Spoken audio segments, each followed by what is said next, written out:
আজকে আমরা অনুপাত এবং সমানুপাত এই চ্যাপ্টারটার থেকে কিছু অঙ্ক করে নেব। চলো দেখো, সঞ্জয় ও সুরেশের মোট ওজন 120 কেজি। সঞ্জয়ের ওজন সুরেশের ওজনের থেকে 30 কেজি বেশি। সুরেশ ও সঞ্জয়ের ওজনের অনুপাত কত? দেখো, এখানে দুজনের মোট ওজন হচ্ছে 120 কেজি এবং একজনের থেকে আরেকজনের 30 কেজি ওজন বেশি। যেহেতু 30 কেজি ওজন বেশি, আমার ফার্স্ট কাজ হচ্ছে মোট ওজন থেকে 30 কেজি বিয়োগ করে নেব। তাহলে কত পাচ্ছি? 90। একে আমরা যদি 2 দিয়ে ভাগ করি 90-কে, তাহলে যার ওজন কম সেটা পেয়ে যাব 45 কেজি। আর কি বলেছে, একজনের থেকে আরেকজনের ওজন 30 কেজি বেশি, তাহলে দ্বিতীয় জনের ওজন কত হবে? 45 প্লাস 30, দ্যাট ইজ 75 কেজি। এখানে দেখো অনুপাত মানে যে অপশানগুলো থাকবে, হয়তো দেখো 2:3 আছে, 3:2 আছে, এটা 3:5, এখানে হয়তো 5:3ও থাকতে পারতো। তাহলে আমাকে দেখে নিতে হবে যে সুরেশ এবং সঞ্জয় এখানে কার ওজন কম। সঞ্জয়ের ওজন বেশি বলেছে, তার মানে সুরেশের কম সঞ্জয়ের বেশি। তাহলে কমটা আগে রাখো, ইজ টু বেশিটা পরে থাকবে। 45:75, সুরেশ ইজ টু সঞ্জয়। 15-3, 15-5, তাহলে 3:5 অ্যান্সার হয়ে যাবে অপশান সি। হয়তো শুরুতে 5:3 অপশান থাকতেও পারত, সেক্ষেত্রে দেখে করতে হবে যে কোনটা ঠিক হবে। ঠিক আছে। হোমওয়ার্ক নাম্বার 1, সঞ্জয় ও সুরেশের মোট ওজন 140 কেজি। সঞ্জয়ের ওজন সুরেশের ওজনের থেকে 20 কেজি বেশি। সুরেশ ও সঞ্জয়ের ওজনের অনুপাত কত হবে? অপশান 4:3, 5:4, 3:4, 4:5। নেক্সট দেখো, 33,630 টাকা এ বি সি এর মধ্যে এমনভাবে ভাগ করা হলো যাতে এ ও বি এর ভাগের অনুপাত 3:7, বি ও সি এর ভাগের অনুপাত 6:5 হয়। তাহলে বি কত টাকা পাবে? কি বলেছে দেখো, A:B দেওয়া আছে 3:7 এবং B:C দেওয়া আছে কত? 6:5। তো এখান থেকে আমার ফার্স্ট কাজ হচ্ছে A:B:C এটা বের করতে হবে। তো এটা বের করার জন্য আমার একটা শর্ট ট্রিক্স আছে। শর্ট ট্রিক্সটা কীরকম? দেওয়া পদ্ধতি। আগে এইদিকে গুণ হবে 3×6 = 18, তারপরে কোনাকুনি গুণ হবে 6×7 = 42, তারপরে এখানে ওপর নিচ গুণ হবে 7×5 = 35। তাহলে A:B:C পেয়ে গেলাম 18:42:35। এবারে আমার কি চেয়েছে? বি কত টাকা পাবে? বি এর অনুপাত কোনটা? 42। তাহলে 42 এই তিনটের যোগফল 18 + 42 60 + 35 95 ইন্টু টোটাল টাকা 33,630 টাকা। এটাকে কাটাকাটি করতে হবে। এটা দেখো 19 5-এ 95, তাহলে 19 দিয়েই ডাইরেক্ট কেটে দিচ্ছি। 19-একে 19, 14 146, 7-এ 13, 3 133, 7-এ 0, 1770, 5, 3-এ 2 7, 5-এ 2 0, 4-এ। তাহলে দেখো এবারে ওপরে 42 আর 354 রয়েছে। আমার এই দুটো যখন গুণ করছি 2 আর 4 ইউনিট ডিজিটগুলো দেখো, গুণ করলে কত হচ্ছে? 8 হচ্ছে। তাহলে ইউনিট ডিজিট এখানে শুধুমাত্র একটাতেই 8 রয়েছে, অপশান এতে। আমি ওটাই অ্যান্সার করে দেবো। যদি আমার ইউনিট ডিজিট 8 একের বেশি অপশানে থাকে, তখন আমি একটু গুণ করে দেখে নিতে হবে যে কত আসছে। আর যেহেতু আমার ইউনিট ডিজিট 8 আসছে, অপশানে একটাতেই ইউনিট ডিজিট 8 আছে, তাহলে আমি আর কোনো কিছু দেখবো না, ওটাই অ্যান্সার করে আসবো। তাহলে হোমওয়ার্ক নাম্বার 2, 37,000 টাকা ABC এর মধ্যে এমনভাবে ভাগ করা হলো যাতে এ ও বি এর ভাগের অনুপাত 4:5 এবং বি ও সি এর ভাগের অনুপাত 3:2 হয়। বি কত টাকা পাবে?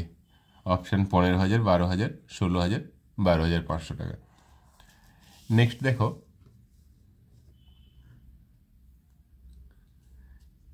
তিনটি ধনাত্মক সংখ্যার মধ্যে প্রথম ও দ্বিতীয় সংখ্যার অনুপাত 4:5, দ্বিতীয় ও তৃতীয় সংখ্যার অনুপাত 5:6, প্রথম ও তৃতীয় সংখ্যার গুণফল 2400 হলে সংখ্যা তিনটি কি কি? দেখো, আমরা আগেই দেখলাম যে a:b ইকুয়ালস টু, এখানে যেমন প্রথম ও দ্বিতীয়, first is to second equals to কত দেওয়া আছে 4:5, second is to third equals to কত দেওয়া আছে 5:6। আমরা কি করতাম তাহলে, first is to second is to third, এটা করার জন্য আমরা দ পদ্ধতি ইউজ করি, কিন্তু আমি এখানে দ পদ্ধতি ইউজ করব না। কেন করব না? দেখো, এখানে সেকেন্ডটা 5 আছে, এখানেও সেকেন্ডটা 5 আছে, দুটো যদি একই থাকে, এখানেও সেকেন্ড 5, এখানেও সেকেন্ড 5, যেহেতু একই আছে আমি ডাইরেক্ট 4:5:6 লিখে দেবো। আমার আর কোনো দ পদ্ধতিতে যাওয়ার দরকার নেই। এটা একমাত্র যদি দুটো একই থাকে সেই ক্ষেত্রে আমরা করতে পারি। তাহলে আমরা first is to second is to third পেলাম কত 4:5:6। আমার এখানে কি বলেছে না, প্রথম ও তৃতীয় সংখ্যার গুণফল 2400, মানে প্রথম ও তৃতীয় এই দুটো সংখ্যার গুণফল। এখানে এই দুটো সংখ্যার অনুপাত কত আছে 4 আর 6, আর গুণফল কত দেওয়া আছে 2400। তাহলে আমার এটা একটা শর্ট ট্রিক্স আছে, গুণফল যেটা দেওয়া আছে সেটাকে আমার 4 আর 6 মানে অনুপাত দুটোর গুণফল দিয়ে ভাগ করব, মানে নিচে থাকবে 4 আর 6 তার গুণফল দিয়ে এটাকে রুট করব। তাহলে কত পাচ্ছি দেখো, 4×6 24, 24 100, তাহলে এটা কত পাচ্ছি 10 পাচ্ছি। এবারে এই 10 দিয়ে এই অনুপাতের প্রত্যেকটাকে যদি গুণ করে দিই তাহলে সংখ্যাগুলো আমরা পেয়ে যাব 40, 50, 60। সংখ্যা তিনটে হয়ে যাবে, 10×4 40, 10×5 50, 10×6 60। অপশান বি হয়ে যাবে অ্যান্সার। তাহলে হোমওয়ার্ক নাম্বার 3 দেখো, তিনটি ধনাত্মক সংখ্যার মধ্যে প্রথম ও দ্বিতীয় সংখ্যার অনুপাত 2:3, দ্বিতীয় তৃতীয়র অনুপাত 3:4, প্রথম ও তৃতীয় সংখ্যার গুণফল 3200 হলে সংখ্যা তিনটি কি কি? Option sir 20, 30, 40, 40, 60, 80, 40, 30, 80, 80, 60, 40। এখানে অপশানগুলো এমন দেওয়া আছে এমন যে অপশান দেখেও আমরা খুব ইজিলি করে নিতে পারি। দেখো, ফার্স্ট এবং দ্বিতীয়র অনুপাত দেওয়া আছে কত 4:5, এই দুটোর অনুপাত কত 20:40, মানে 1:2 হচ্ছে, তাহলে এটা হবে না। এটা তো হয়েছে, এটা বাদ দিয়ে দেখছি 40:20, মানে এর থেকে কম আছে, 4:5 কখনোই হতে পারে না। আবার 80:50, এটাও, মানে ফার্স্ট অপশানটা দেখে যদি করি ফার্স্ট অনুপাতটা তাহলেও হচ্ছে না, শুধু একমাত্র ওটাতেই হচ্ছে। এভাবেও করে নেওয়া যেতে পারে, আরও তাড়াতাড়ি হবে, কিন্তু সবসময় তো অপশান দেখে তো ইজিলি করা যায় না, সেই জন্য অঙ্কটাও আমাদের জেনে রাখতে হবে কীভাবে হবে।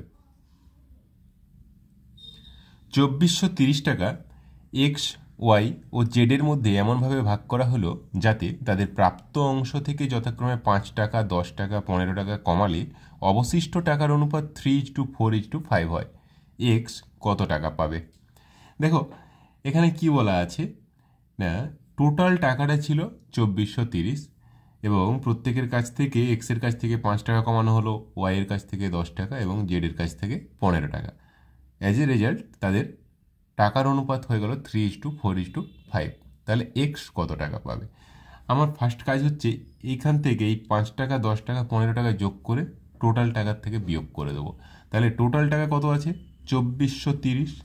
এর থেকে আমি কি করব, এই তিনটে টাকা যেগুলো কমানো হয়েছে ওগুলো যোগ করে বাদ দিয়ে দেবো, মানে 5 + 10 + 15। তাহলে 2430 থেকে 5, 10, 15, 15, 30 বাদ দিয়ে দিলে কত হচ্ছে 2400 টাকা। তাহলে বাদ দেওয়ার পরে এক্স, ওয়াই, জেডের অনুপাত হয়েছে 3:4:5। তাহলে আমি এখানে এক্সের কত টাকা রয়েছে না 3 অনুপাত এক্সের, তাহলে 3/তিনটে অনুপাতের যোগফল কত হচ্ছে 5, 4, 9, 3, 12 গুণিত 2400। টোটাল টাকাটা 2400 যেহেতু, তাহলে 12 200, তাহলে এক্সের টাকা এই 2400-র মধ্যে রইল 600 টাকা। 5 টাকা কম করা হয়েছিল এক্সের, তাহলে এক্সের টোটাল টাকা কত 600 + 5, দ্যাট ইজ 605 টাকা। Option C is the answer. Homework number 4, 6060 টাকা এক্স, ওয়াই ও জেডের মধ্যে এমনভাবে ভাগ করা হলো যাতে তাদের প্রাপ্ত অংশ থেকে যথাক্রমে 10 টাকা, 20 টাকা, 30 টাকা কমালে অবশিষ্ট টাকার অনুপাত 3:4:5 হয়। এক্স কত টাকা পাবে? নেক্সট দেখো, পি এবং কিউ এর মধ্যে কিছু অর্থ 3.5:5 অনুপাতে ভাগ করা হলো। যদি পি কিউ এর থেকে 180 টাকা কম পায় তবে কিউ কত টাকা পেল? এখানে দেখো অনুপাতটা দেওয়া আছে 3.5:5, যাই থাক, ওতে কিন্তু আমাদের কোনো ঝামেলা নেই। 3.5 মানে 3 2 6 একে 7/2 ইচ-টু 5.5 মানে 5 2 10 একে 11/2, 2 2 কেটে গেলে কত দাঁড়াচ্ছে? 7:11। আমি এখান থেকেও অঙ্ক করতে পারি, আবার এখান থেকেও অঙ্ক করতে পারি। দেখো এই রেশিওটা যদি ধরে করি, এই রেশিওতে 3.5 আর 5.5-এর মধ্যে পার্থক্য কত? 2। তাহলে আমি বলতে পারি এই 2 ইউনিট ইকুয়ালস টু 180 টাকা, কারণ 180 টাকা কম পাচ্ছে পি কিউ এর থেকে। তাহলে 1 ইউনিট ইকুয়ালস টু কত? না 180/2, দ্যাট ইজ 90 টাকা। এবারে কিউ এর টাকা চেয়েছে, তাহলে কিউ এর টাকা কত? 5.5। 5.5 অনুপাত যখন 5.5 মানে 11/2, তার সাথে আমি 90 গুণ করে দেবো, তাহলেই টাকা পেয়ে যাব। দ্যাট ইজ 2 45-এ 11 গুণিত 45, 11 দিয়ে গুণ করার একটা শর্ট ট্রিক্স আছে। শর্ট ট্রিক্স কি? এখানে 45 আছে, 4 আর 5 লিখে দিলাম দুদিকে, আর 4 5 যোগ করলে কত হচ্ছে? 9 লিখে দিলাম মাঝখানে, তাহলেই হয়ে গেল অ্যান্সার 495 টাকা। Option B is the answer. আবার যদি আমি এই রেশিওটা ধরে করতাম, এখানে দুটোর পার্থক্য কত? 7:11 মানে ডিফারেন্স কত? 4। তাহলে এই 4 unit equals to 180। 1 unit equals to কত? 180/4, দ্যাট ইজ 45। এখানে কিউ এর অনুপাত কত? 11। তাহলে 11 গুণিত 45, 495 টাকা হয়ে যেত কিউ এর। হোমওয়ার্ক নাম্বার 5, পি এবং কিউ এর মধ্যে কিছু অর্থ 4.5:6 অনুপাতে ভাগ করা হলো। যদি পি কিউ এর থেকে 200 টাকা কম পায় তবে কিউ কত টাকা পেল? অপশান 225, 325, 250, 350, এত টাকা। নেক্সট দেখো, কিছু টাকা এ, বি, সি এর মধ্যে এমনভাবে ভাগ করা হলো যাতে এ বি এর দ্বিগুণ টাকা এবং বি সি এর 4 গুণ টাকা পায়। তাদের অংশের অনুপাত কত? দেখো এখানে বলে দিয়েছে যে এ বি এর দ্বিগুণ টাকা পাচ্ছে, বি সি এর 4 গুণ টাকা পাচ্ছে। আমি সিটা যেহেতু শেষে আছে, তাহলে সি এর টাকাটা আগে লিখব। এ বি সি সাজিয়ে নিলাম। আমি ধরে নিচ্ছি সি 1 টাকা পেয়েছে, তাহলে সি যদি 1 টাকা পায়, বি তার 4 গুণ পেয়েছে, তাহলে 4 টাকা পাবে। এবারে কি বলেছে? এ বি এর দ্বিগুণ পেয়েছে, তাহলে এ যদি বি এর দ্বিগুণ পায় সেটা কত হচ্ছে? 4-এর 2 দুগুণ মানে 8। এ 1 টাকা পেলে বি 4 গুণ মানে 4 টাকা পাচ্ছে, এবং এ বি এর 2 গুণ মানে 8 টাকা পাচ্ছে। এবারে কি বলেছে? তাদের অংশের অনুপাত কত? এই তো এখানেই তো অনুপাত হয়ে গেছে, 8:4:1। অপশান সি হয়ে গেল অ্যান্সার। জাস্ট অঙ্ক বুঝলেই অ্যান্সার হয়ে গেল। তাহলে হোমওয়ার্ক নাম্বার 6, কিছু টাকা এ বি সি এর মধ্যে এমনভাবে ভাগ করা হলো যাতে এ বি এর 3 গুণ টাকা এবং বি সি এর 5 গুণ টাকা পায়। তাদের অংশের অনুপাত কত? 5:15:3, 3:5:15, 15:5:1, 3:5:1। এই পর্যন্তই থাক।